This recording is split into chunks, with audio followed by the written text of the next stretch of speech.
네, 오늘은 2025년 3월 23일 사순절 셋째 주일입니다. 주일 공동예배 증언 말씀 나누도록 하겠습니다. 새날교회입니다. 오늘 성서 말씀은 예레미야 20장 1절부터 3절 말씀입니다. 예레미야 20장 1절부터 13절 말씀입니다. 주님께서 나를 속이셨으므로 내가 주님께 속았습니다. 주님께서는 나보다 더 강하셔서 나를 이기셨으므로 내가 조롱거리가 되니 사람들이 날마다 나를 조롱합니다. 내가 입을 열어 말을 할 때마다 폭력을 고발하고 파멸을 외치니 주님의 말씀 때문에 나는 날마다 치욕과 모욕거리가 됩니다.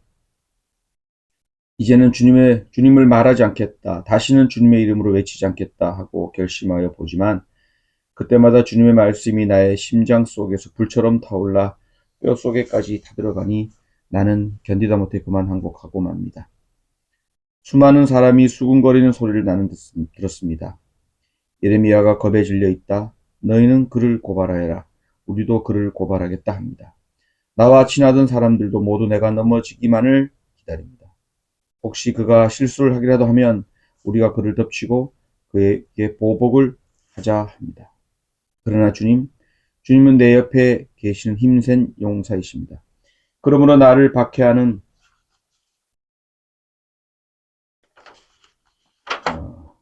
사람들이 힘도 쓰지 못하고 쓰러질 것입니다. 이처럼 그들이 실패해서 그들은 영원히 잊지 못할 큰 수치를 당할 것입니다.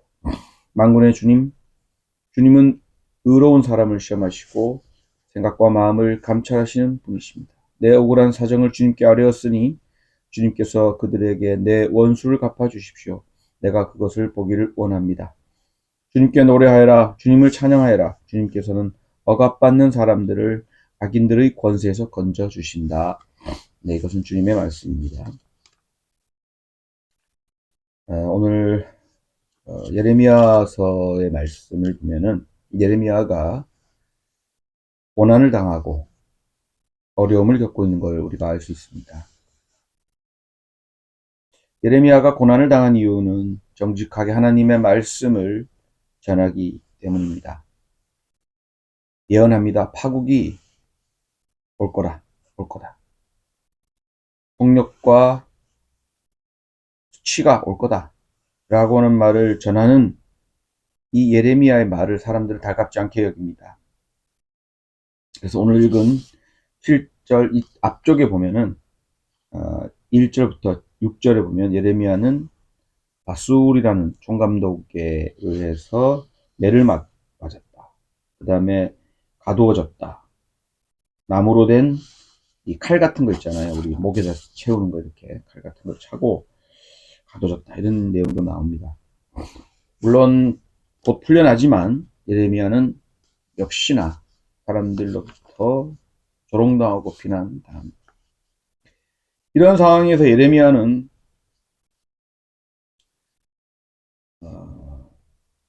야훼 하나님 말씀 말하기를 포기하려고 합니다. 예레미야는 9절에 이렇게 말합니다. 이제는 주님을 말하지 않겠다. 다시는 주님의 이름으로 외치지 않겠다고 결심하여 본다. 그때마다 주님의 말씀이 나의 심장 속에서 불처럼 타오라 내 뼈 속에까지 타들어가서 나는 견디다 못해 그만두고 그만 항복하고 맙니다. 이렇게 쓰여 있습니다.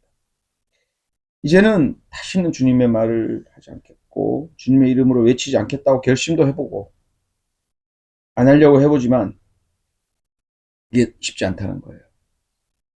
주님의 말씀이 심장 속에서 불처럼 타올라갔고 뼈까지 막 녹일 것 같고 타들어가는데 보지 못하겠다는 거죠. 엄청난 고백입니다. 힘들어서 포기하고 싶지만 포기가 안 되는 거예요. 이제 안 하고 싶지만 안 하고 싶다는 생각이 항복되는 거예요. 그러자 예레미야는 말합니다. 이제 나는 주님께 항복했으니까 어쩔 수 없습니다. 그러면서 예레미야는 주님께 요청합니다.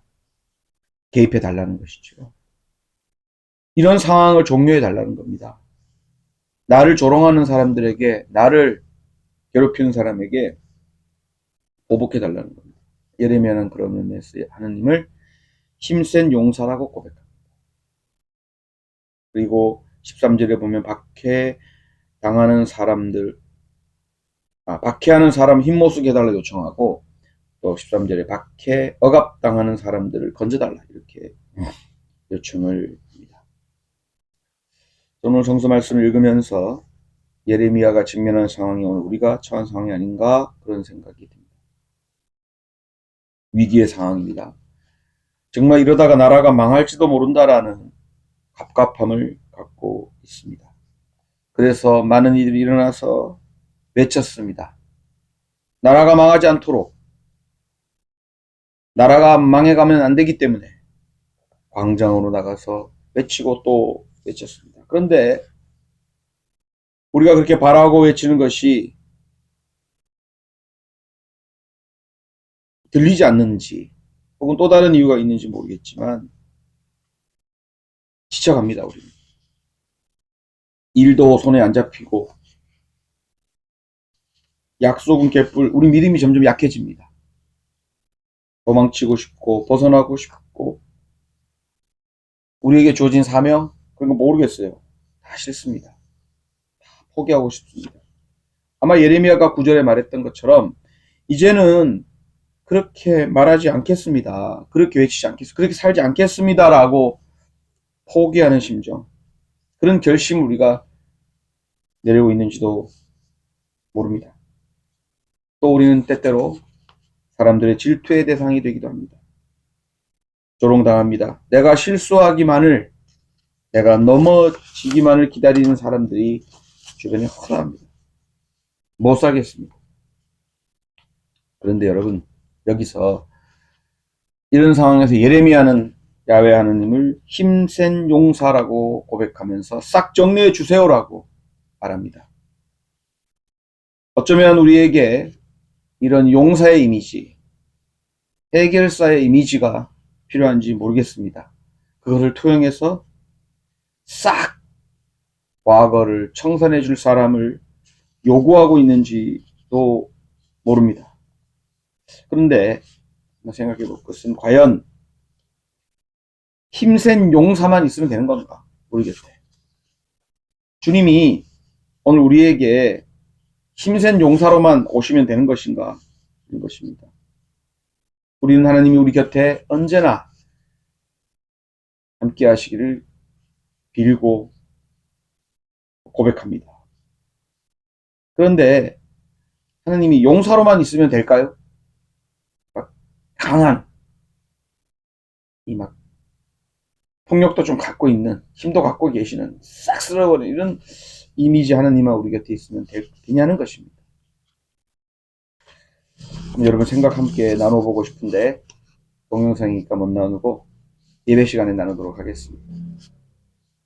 한번 생각해 볼 것은 하나님의 용사 이미지 외에 오늘 우리에게 주님은 오늘 주님은 우리에게 어떤 분으로 계셨으면 좋은지 한번 상상해 보았으면 좋겠습니다.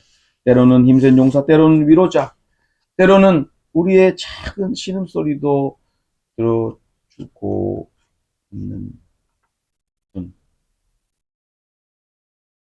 우리의 마음 가운데 계셔서 우리가 흔들릴 때마다 붙잡아주는,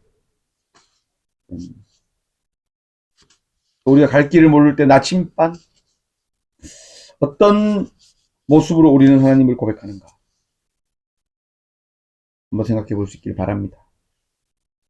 탄핵의 문제든 탄핵의 문제, 또 불안한 일상이 길어지고 있습니다.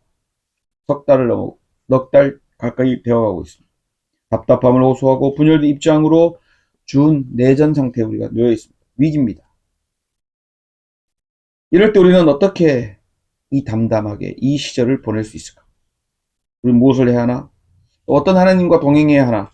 참 고민되고 어렵다는 생각밖에 안 듭니다. 이럴 때 과연 주님은 오늘 나에게 누구신가? 주님은 누구실까? 어떤 모습일까를 떠올리면서 집중하여 주님의 현존을 우리 일상 속에, 삶 속에서 찾아갈 수 있게 되기를 간절히 빕니다. 감사합니다.